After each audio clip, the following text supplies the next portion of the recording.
परिवार च रहिंदे दो धर्मां दे जी, चार जियां चों तीन हिंदू ते एक अमृतधारी सिख।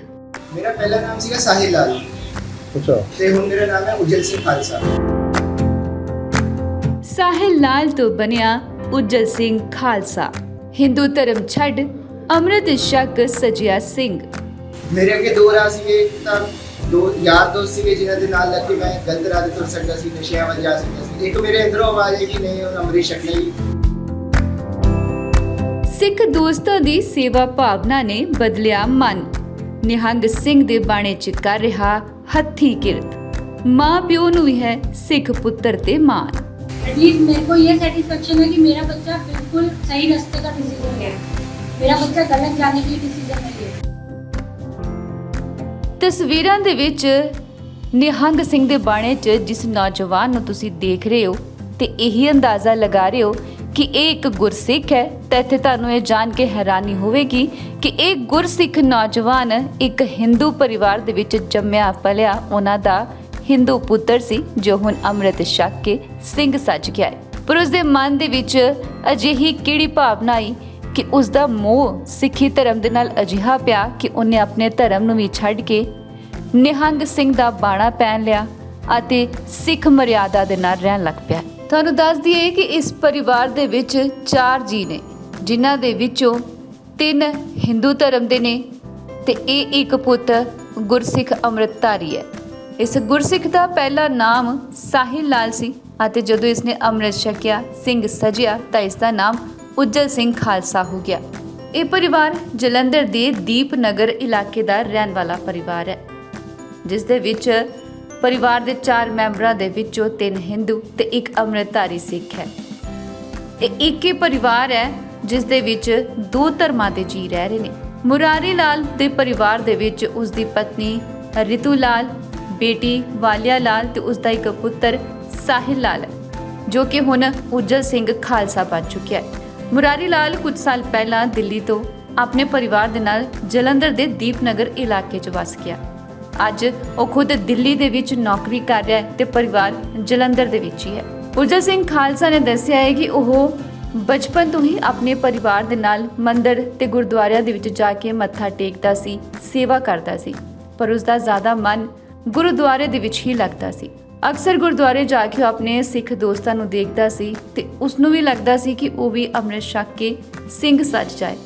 ਇਸ ਬਾਰੇ ਉਹਨੇ ਆਪਣੇ ਮਾਤਾ-ਪਿਤਾ ਦੇ ਨਾਲ ਵੀ ਗੱਲ ਕੀਤੀ ਤਾਂ ਮਾਤਾ-ਪਿਤਾ ਨੇ ਛੋਟੀ ਉਮਰ ਹੋਣ ਕਰਕੇ ਉਸ ਨੂੰ ਰੋਕ ਦਿੱਤਾ ਕਿ ਅਜੇ ਉਹ ਰਹਿਤ ਮਰਿਆਦਾ ਨਹੀਂ ਰੱਖ ਪਾਏਗਾ। ਪਰ ਉਜਲ ਸਿੰਘ ਦਾ ਮਨ ਉੱਥੇ ਟਿਕਿਆ ਹੋਇਆ ਸੀ। ਇਹੀ ਕਾਰਨ ਹੈ ਕਿ ਉਸਨੇ 3 ਸਾਲ ਪਹਿਲਾਂ ਅੰਮ੍ਰਿਤ ਛਕਿਆ ਤੇ ਸਿੰਘ ਸੱਜ ਗਿਆ। ਉਸ ਦੇ ਮੁਤਾਬਿਕ ਅੱਜ ਉਹ ਰੋਜ਼ ਸਵੇਰੇ ਉੱਠ ਕੇ ਨਿਤਨੇਮ ਦਾ ਪਾਠ ਕਰਦਾ ਹੈ ਅਤੇ ਰਹਿਤ ਮਰਿਆਦਾ ਦਾ ਪੂਰਾ ਧਿਆਨ ਰੱਖਦਾ ਹੈ। ਉਜਲ ਸਿੰਘ ਨੇ ਦੱਸਿਆ ਕਿ ਜੇ ਕਿਸੇ ਦਿਨ ਉਸ ਦਾ ਨਿਤਨੇਮ ਦਾ ਪਾਠ ਰਹਿ ਵੀ ਜਾਏ ਕਿਸੇ ਕੰਮ ਕਰਕੇ ਤਾਂ ਉਹ ਫਿਰ ਅਗਲੇ ਦਿਨ 2 ਵਾਰ ਪਾਠ ਕਰਦਾ ਆ, ਚਾਹੇ ਉਸ ਦੇ ਵਿੱਚ ਕਿੰਨਾ ਵੀ ਸਮਾਂ ਲੱਗੇ। ਉਜਲ ਸਿੰਘ ਦੇ ਮਨ ਦੇ ਵਿੱਚ ਸਿੱਖ ਬਣਨ ਦਾ ਖਿਆਲ ਕਿਸ ਤਰ੍ਹਾਂ ਪੈਦਾ ਹੋਇਆ ਉਹ ਤੁਸੀਂ ਉਹਨਾਂ ਦੇ ਮੂੰਹ ਆਪ ਹੀ ਸੁਣ ਲਓ। ਕੀ ਨਾਮ ਹੈ ਤੁਹਾਡਾ? ਮੇਰਾ ਨਾਮ ਉਜਲ ਸਿੰਘ ਖਾਲਸਾ। ਉਜਲ ਹੈ। ਉਜਲ ਤੁਸੀਂ ਇੱਕ ਹਿੰਦੂ ਫੈਮਿਲੀ ਨੂੰ ਬਿਲੋਂਗ ਕਰਦੇ ਹੋ। ਹਾਂਜੀ। ਤੁਹਾਡੇ ਪਹਿਲੇ ਦੇ ਪੇਰੈਂਟਸ ਦੇ ਨਾਮ ਕੀ ਨੇ? मेरे पापा का नाम है मुरारी लाल ते मेरी माता जी का नाम है रितु लाल। अच्छा, कितना दिमाग से गल आई कि मैं मतलब हिंदू तो सिख बन जावां और फैमिली च की रिस्पॉन्स सीगा? ये तो जी देखो अंदरों एक आवाज़ आती है बंदे नूं कि भाई मैं गलत राह चुनना है, सही राह चुनना है। मेरे अगे दो राह सीगे, तां दो यार दोस्त सीगे जिन्हां दे नाल लग के मैं गलत राह ते तुर सकदा सी, नशियां वल जा सकदा सी। एक मेरे अंदरों आवाज़ है कि नहीं हुण अमृत छकना ही। काफ़ी टाइम तो क्या है ऐसी करे 8वीं क्लास तो ये ला लो 6-7 साल हो गए सी कहे वो कि अमृत छकना है, सिख सजना है।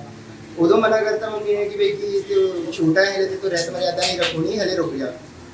तो फिर मुड़ के मैं मान लिया चलो कोई नहीं ठीक है। फिर बाद फिर मैं क्या नहीं हूँ छकना तो अंदरों हो गया पूरा। पर उसके अपने उत्ते कॉन्फिडेंस तो एक अंदरों आवाज़ कहते हैं रब अपने आप रात धक्का देंगे उस रात की सही रात जी पाना होंगे। तो वो रात फिर उन्होंने रब ने मैंने खिंच लिया कि नहीं तू मेरे नाल जुड़ जा, बाणी नाल जुड़, बाणे नाल जुड़। अच्छा, किदों अमृत छकिया सीगा? पहले ਤੁਹਾਡਾ ਕੀ ਨਾਮ ਸੀ? मेरा पहला नाम सीगा साहिल लाल। अच्छा, ते हुण मेरा नाम है उज्जल सिंह खालसा। किदों छकिया अमृत? अमृत मैनू मैं छकिया सी 2021 14 मार्च 2021 ਨੂੰ। अच्छा, ਕਿੱਦਾਂ ਲੱਗਦਾ ਹੁਣ ਮਤਲਬ ਘਰ ਦੇ ਜਿਹੜੇ ਬਾਕੀ ਆ ਉਹ ਸਾਰੇ ਮੰਦਿਰ 'ਚ ਮੱਥਾ ਟੇਕਦੇ ਆ, ਤੁਸੀਂ ਗੁਰਬਾਣੀ ਪੜ੍ਹਦੇ ਹੋ? हाँ जी, मैं अपना पाठ करता ते ये नहीं कि भी मत्था नहीं टेकना तो रिस्पेक्ट भी नहीं करनी। रिस्पेक्ट सारे धर्मां दी है, किसी भी कोई फालतू नहीं बोलता। या कई होंगे ना कि भाई ठीक है मैं सिख सज गया, तुसी गलत हो, तुसी गलत कर रहे हो, तुसी भी सिख सजो। कई मैं सुनिया है इदां करते आ लोग कि तुसी किसी और धर्म दे हो, मैं किसी और धर्म दा, इदां इदां करते आ। मैं साडे घरे इदां नहीं है, मैं रिस्पेक्ट सारियां दी करदा, भावें हिंदू हो, भावें मुस्लिम हो, भावें ईसाई हो, किसी ਨੂੰ डिसरिस्पेक्ट नहीं करनी, रिस्पेक्ट सारे नहीं करनी। पर मत्था ਜਿਹੜਾ ਗੁਰਦੁਆਰਾ ਸਾਹਿਬ ਟੇਕਣਾ ਹੋਰ ਨਹੀਂ ਚਾਹੀਦੀ। ਅੱਛਾ, ਤੇ ਘਰ ਦੇ ਕੀ ਕਹਿੰਦੇ ਸੀ ਜਦੋਂ ਮੱਥਾ ਟੇਕਿਆ, ਜਦੋਂ ਆਪ ਸਿੰਘ ਬਣੇ? ਘਰਦਿਆਂ ਨੇ ਇੱਕੋ ਗੱਲ ਕਹੀ ਸੀ ਕਿ ਜੇ ਬੇਟਾ ਜੇ ਛਕਣਾ ਹੈ ਅੰਮ੍ਰਿਤ ਤਾਂ ਛਕ, ਲੇਕਿਨ ਕੋਈ ਗਲਤੀ ਨਾ ਕਰੇ। ਜਿੱਦਾਂ ਰਹਿਤ ਮਰਿਆਦਾ 'ਚ ਕੋਈ ਕਮੀ ਨਾ ਹੋਵੇ, ਕੋਈ ਬੇਅਦਬੀ ਨਾ ਹੋਵੇ। ਗੁਰਬਾਣੀ ਦਾ ਪਾਠ ਕਰਦੇ ਹੋ, ਨਿਤਨੇਮ ਕਰਦੇ ਹੋ ਰੋਜ਼? ਹਾਂਜੀ, ਡੇਲੀ ਬਿਨਾਂ ਲੱਗੇ। ਅੱਛਾ, ਤੇ ਕਦੀ ਜੇ ਨਹੀਂ ਕਰ ਪਾਓ ਫਿਰ ਜੀ ਜਿੱਦਾਂ ਸਟਾਰਟਿੰਗ 'ਚ ਹੋਇਆ ਸੀ, ਮੈਂ ਨਹੀਂ ਇੱਕ ਦੋ ਦਿਨ ਨਹੀਂ ਕਰ ਪਾਇਆ ਸੀ ਤੇ ਕਿਉਂਕਿ ਬਿਮਾਰ ਹੋ ਗਿਆ ਸੀ। ਫਿਰ ਮੁੜ ਕੇ ਮੈਂ ਅਗਲੇ ਦਿਨ ਜਿਹੜਾ ਨੈਕਸਟ ਦਿਨ ਮੈਂ 2 ਵਾਰੀ ਕੀਤਾ। ਅੱਛਾ, ਜਿੱਦਾਂ ਇੱਕ ਦਿਨ ਦਾ ਜੇ ਰਹਿ ਗਿਆ ਤੇ ਨੈਕਸਟ ਡੇ ਮੈਂ 2 ਵਾਰੀ ਕੀਤਾ, ਭਾਵੇਂ 3 ਘੰਟੇ ਲੱਗਣ ਭਾਵੇਂ 4। ਮੈਂ ਉਹ ਟਾਈਮ ਨਹੀਂ ਦੇਖਦਾ, ਮੈਂ ਕਰਨਾ ਤੇ ਕਰਨਾ, ਭਾਵੇਂ 2-3 ਵਾਰੀ ਕਰਨਾ ਪਵੇ। ਹੁਣ ਸਾਰੀ ਉਮਰ ਇਦਾਂ ਹੀ ਰਹਿਣਾ? ਹਾਂਜੀ। ਹੁਣ ਜੇਕਰ ਗੱਲ ਕਰੀਏ ਉਜਲ ਸਿੰਘ ਦੇ ਮਾਪਿਆਂ ਦੀ, ਤਾਂ ਉਜਲ ਸਿੰਘ ਖਾਲਸਾ ਦੀ ਮਾਂ ਰਿਤੂ ਲਾਲ ਨੇ ਕਿਹਾ ਹੈ ਕਿ ਜਦ ਉਜਲ ਨੇ ਅੰਮ੍ਰਿਤ ਛਕਣ ਦੀ ਗੱਲ ਕੀਤੀ ਸੀ ਤਾਂ ਇਸ ਨੂੰ ਲੈ ਕੇ ਲੋਕਾਂ ਨੇ ਤੇ ਰਿਸ਼ਤੇਦਾਰਾਂ ਨੇ ਵੀ ਕਈ ਗੱਲਾਂ ਕੀਤੀਆਂ, ਪਰ ਪਰਿਵਾਰ ਦੇ ਵੱਲੋਂ ਇਸ ਗੱਲ ਦੀ ਜ਼ਰਾ ਵੀ ਪਰਵਾਹ ਨਹੀਂ ਕੀਤੀ ਗਈ। ਰਿਤੂ ਲਾਲ ਦੇ ਮੁਤਾਬਿਕ ਉਹਨਾਂ ਦਾ ਇੱਕ ਬੱਚਾ ਸਿੱਖ ਹੈ ਤੇ ਇੱਕ ਹਿੰਦੂ, ਇਸ ਦੇ ਲਈ ਉਹਨਾਂ ਨੂੰ ਬੇਹੱਦ ਖੁਸ਼ੀ ਵੀ ਹੈ। ਲੋਕ ਕਹਿੰਦੇ ਨੇ ਕਿ ਇਨਸਾਨ ਦੇ ਨਾਲ ਉਸ ਨੂੰ ਕੋਈ ਵੀ ਫਰਕ ਨਹੀਂ ਪੈਂਦਾ, ਕਿਉਂਕਿ ਉਸ ਨੂੰ ਇਸ ਗੱਲ ਦੀ ਖੁਸ਼ੀ ਹੈ ਕਿ ਉਹਨਾਂ ਦੇ ਬੱਚੇ ਕੋਈ ਗਲਤ ਕੰਮ ਨਹੀਂ ਕਰ ਰਹੇ। ਉਹਨਾਂ ਦੇ ਮੁਤਾਬਿਕ ਇਨਸਾਨ ਦਾ ਚੰਗਾ ਹੋਣਾ ਜ਼ਿਆਦਾ ਮਾਇਨੇ ਰੱਖਦਾ ਹੈ, ਫਿਰ ਚਾਹੇ ਉਹ ਕਿਸੇ ਵੀ ਧਰਮ ਦਾ ਹੋਵੇ। ਹਾਂਜੀ ਮੈਮ, ਕੀ ਨਾਮ ਹੈ ਤੁਹਾਡਾ ਔਰ ਕਿੱਦਾਂ ਇਹ ਸਾਰਾ ਆਇਆ ਕਿ ਬੇਟਾ ਜਿਹੜਾ ਵਾ ਪੂਰੀ ਫੈਮਿਲੀ ਹਿੰਦੂ ਆ, ਇਹਦੇ ਦਿਮਾਗ 'ਚ ਆਇਆ ਕਿ मैं सिख बन जाऊँ? सर मेरा नाम रितु लाल है, मैं दिल्ली से हूँ। और मतलब मेरा बेटा भी दिल्ली से ही, मतलब इसकी बॉर्न है सारा। और पढ़ाई भी आधी इसने वहाँ से की है, आधी पंजाब से की है। और क्या कहते हैं, इसको शुरू से ही था कि क्योंकि हमने इसको शुरू से माहौल ऐसा दिया, रिलीजियस माहौल ही रहा है हमारे घर में।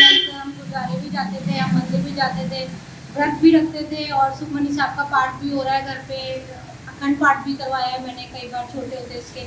और हमने हेमकुंड साहब की यात्रा वगैरह भी करी है, गुरुद्वारे में सेवा भी की है।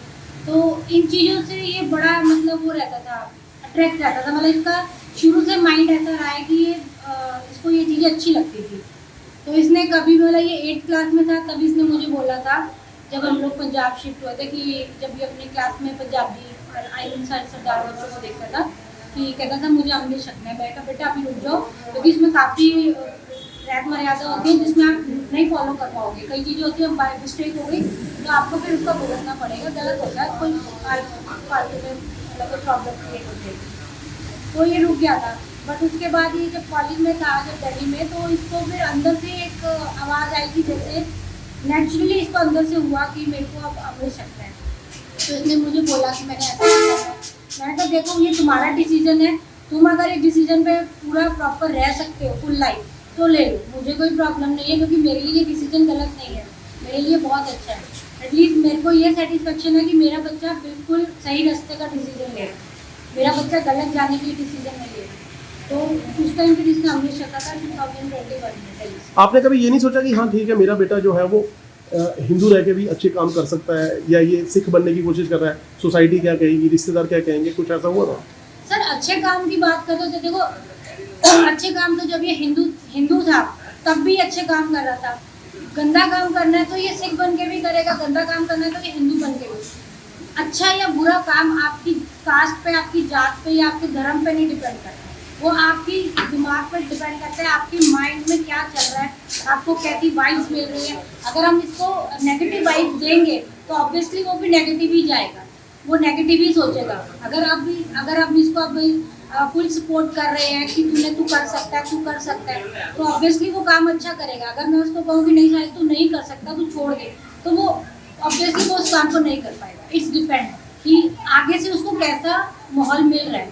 तो उसको हम लोग घर में माहौल इसी तरीके का दे रहे हैं कि वो चाहे वो हिंदू में रहे चाहे वो सिख में रहे, वो उसने काम अच्छा ही करना है। गलत और टचवुड आज तक ना इसने कभी मतलब कहीं स्कूल से या कॉलेज से या किसी ने भी ऐसे फिंगर आउट किया हो कि आपके बेटे ने ये मिस्टेक करी है या कुछ भी गलत स्टेप उठाया है, ऐसा कुछ भी नहीं है आज। सोसाइटी में कभी होती है बात ऐसी? ऑब्वियसली सर, सोसाइटी में तो आपको पता ही है कि अच्छा कहने वाले भी होते हैं और बुरा भी, सामने कहने वाले भी होते हैं, पीठ पीछे भी। बट मैं उन चीज़ों को ज़्यादा वो करती नहीं, क्योंकि मतलब मेरा थोड़ा, हमारा एक तो टाइम टेबल कुछ शेड्यूल हमारा ऐसा है कि जैसे ये मॉर्निंग में कॉलेज होता है, मैं अपने वर्क पे होती हूँ, इवनिंग में हम लोग शॉप पे होते हैं, तो हमें वैसे नहीं टाइम मिलता। हाँ, लेकिन जैसे कोई रिलेटिव गया, किसी का कॉल आ गया, कोई फ्रेंड सर्कल में बोलते हैं हम, हाँ ओके बाय, ठीक है, सुन लिया, दैट्स इट। उसके अलावा कभी उसको माइंड में नहीं रखा कि उसने बोला कि तूने बेटे को सरदार बना दिया या तुमने ये कर लिया, उस चीज़ को माइंड वहीं का वहीं छोड़ देता है। आने वाले टाइम में जब इसकी मैरिज करोगे, इसकी वाइफ भी अमृत शकेगी? सर वो टाइम बताएगा, वो इसकी किस्मत इसके साथ है। मैं कभी उसको फोर्स नहीं करूँगी कि नहीं तूने अमृत शका है तो तू सरदारनी कुड़ी से शादी कर, या अगर हम हिंदू हैं तो तू हिंदू लड़की से शादी कर। ये सब बाबा जी के ऊपर है, जहाँ जिसका जो नसीब में लिखा है वही होना है। आपकी तरफ से कोई रोक टोक नहीं? नहीं, मेरी तरफ से कोई रोक टोक। ਦੱਸਦੇ ਕਿ ਉੱਜਲ ਸਿੰਘ ਖਾਲਸਾ ਜਲੰਧਰ 'ਚ ਰਹਿ ਕੇ ਹੀ ਆਪਣਾ ਇੱਕ ਛੋਟਾ ਜਿਹਾ ਫੂਡ ਸਟਾਲ ਚਲਾ ਰਿਹਾ ਹੈ, ਜਿਸ ਵਿੱਚ ਉਹ ਹੱਥੀਂ ਕਿਰਤ ਕਰਕੇ ਲੋਕਾਂ ਦੇ ਲਈ ਭੋਜਨ ਤਿਆਰ ਕਰਦਾ ਹੈ ਅਤੇ ਹੱਥੀਂ ਕਿਰਤ ਕਰਕੇ ਆਪਣਾ ਪਰਿਵਾਰ ਚਲਾ ਰਿਹਾ ਹੈ।